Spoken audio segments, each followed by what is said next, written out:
Muntik nang masungkit ang kampyonato ng Gilas Pilipinas Boys sa opening stop ng 2026 FIBA 3x3 Youth Nations League sa Malaysia matapos makapasok sa championship round.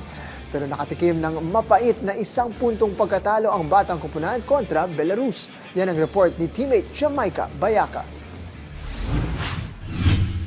Muntik nang maipanalo ng Gilas Pilipinas Boys ang first stop ng 2026 FIBA 3x3 Youth Nations League Asia 2 Conference sa Petaling-Haya, Malaysia. Matapos duminahin ang elimination round, nakapasok sa championship match ang Batang Koponan ng Pilipinas at naging isang panalo na lamang ang layo mula sa kampyonato. Sa kanilang unang laban, tinalo ng Gilas ang New Zealand sa score na 22-17 sa likod ng 9 na puntos ni Koji Buenaflor. Sinundan ito ng isa pang matibay na panalo kontra sa host sa Malaysia, 21-13 kung saan nanguna sina Buenaflor at Cubs Cabolinas na may tig-7 puntos. Dahil dito nakuha ng Pilipinas ang pwesto sa men's final kontra Belarus. Mahigpit ang naging labanan sa pagitan ng dalawang koponan at nagpalitan pa ng lamang sa kabuuan ng laro. Tabla sa 15 ang score sa mga huling minuto bago nagpakawala ng magkasunod na basket si Alexei Baldin para bigyan ng 18-15 na bante ang Belarus. Hindi nagpahuli ang Gilas dahil agad naman sumagot si Earl Medina ng isang malayong 2-point shot para muling buhayin ang pag-asa ng bansa. Ngunit nakahanap ng sagot ang Belarus nang maipasok ni David Masenhe Moquete ang isang mahalagang end-one play upang muling palawakin ang kanilang kalamangan. Patuloy na lumaban ng Gilas sa mga huling segundo ng laro, nakabawas pa ng mahalagang punto sina Medina at Jedrick Daa upang mailapit sa 1 punto ang agwat at bigyan ng pagkakataon ng Pilipinas na makompleto ang comeback. Subalit kinapusan na ng oras ang Gilas at tuluyang nakuha ng Belarus ang 20-19 panalo at ang kampyonato sa opening stop.